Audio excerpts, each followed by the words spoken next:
the Kalakriti Foundation, and Mr. Lahori and his wife for hosting this event. And we are really very, very happy to be here to launch this book that was long needed.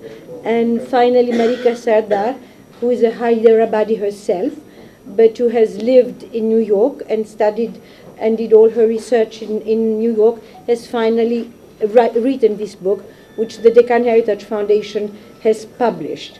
In fact, the Deccan Heritage Foundation has published numerous books already about the Deccan. We are about to have our 8th publication by June on different areas of the Deccan, whether Hindu, Buddhist, Islamic, Christian, whatever, because it's such a rich region of India that the 8 books only cover a little section of what the Deccan can offer.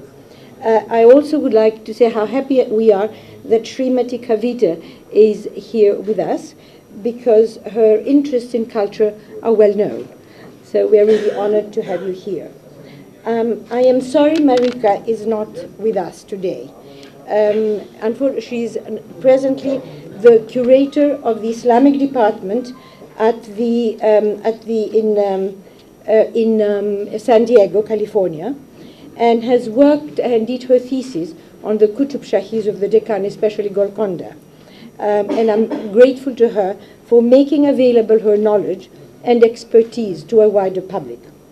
I will try to do justice to her scholarship, though 15 minutes are not sufficient, and I will therefore focus only on the concepts that shaped Golconda and Hyderabad.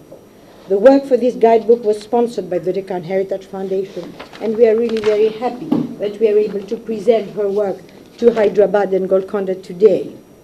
Amongst the sponsors are 3 Greek friends, one Argentina and Mrs. Shamina Talyar Khan from Mumbai, who all supported this publication because they also fell in love with the Deccan when they visited the Deccan with the Deccan Heritage Foundation 2 years ago. So when this book was about to be published, we asked for their help, and they all came and said, yes, we want to do it. So it is a tribute to what your country can offer to those who visit it.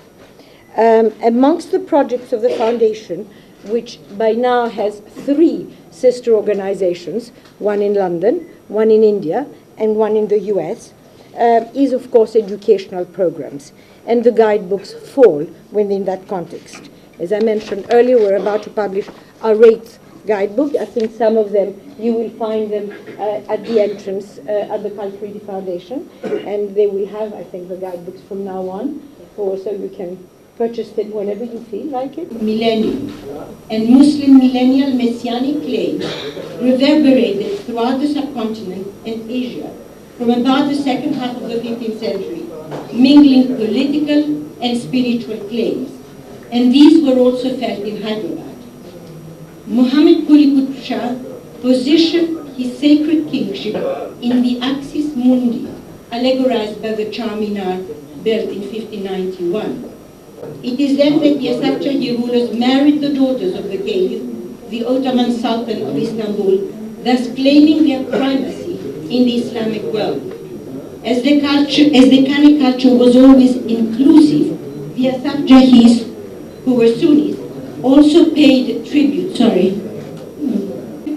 guests, visitors or pilgrims up to today. Thank you very much.